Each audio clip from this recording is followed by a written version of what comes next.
Buonasera, ben ritrovati dallo Sport City per seguire la gara di Coppa Italia tra lo Sport Plus e la Steaua 2011. Stai di batti, palla che resta lì.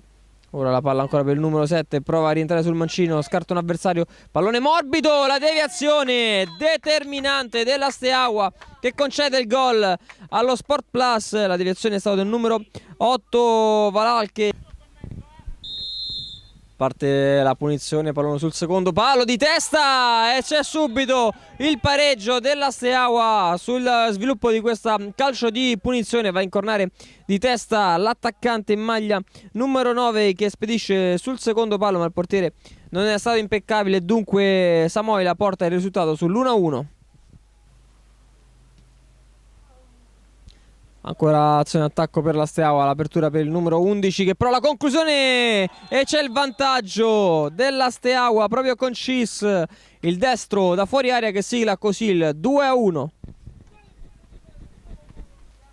Alto il pressing dello Sport Plus, ancora con il numero 4 Cascarino che prova ad insistere, palla ancora in aria per Scamarcio!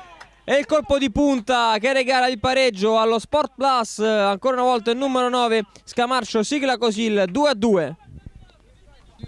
Si riparte dunque allo Sport City, parte il contropiede ancora dello Sport Plus, maglia numero 4, prova la conclusione di punta, palla che resta lì, poi il gol, il tap-in semplicissimo per Azzalone che spinge in rete il tiro grosso di Scamarcio dopo l'azione iniziata dal numero 4 Cascarino, e dunque 3-2 per lo Sport Plus.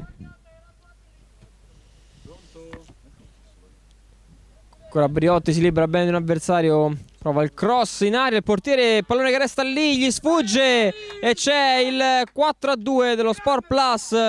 Grandissima però l'errore del portiere della Steaua 2011 che concede dunque il tap-in semplicissimo per Scamarcio che sigla dunque il 4-2.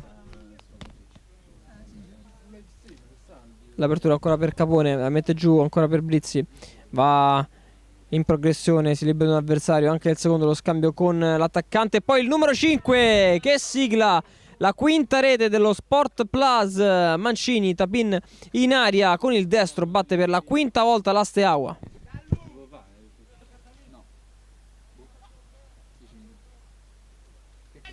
Ancora Briotti sulla destra, carica il destro, il portiere non trattiene, c'è il 6-2 ad opera di Briotti. Termina qui triplice fischio, lo Sport Plus batte 6-2 la Steaua 2011 e passa il turno.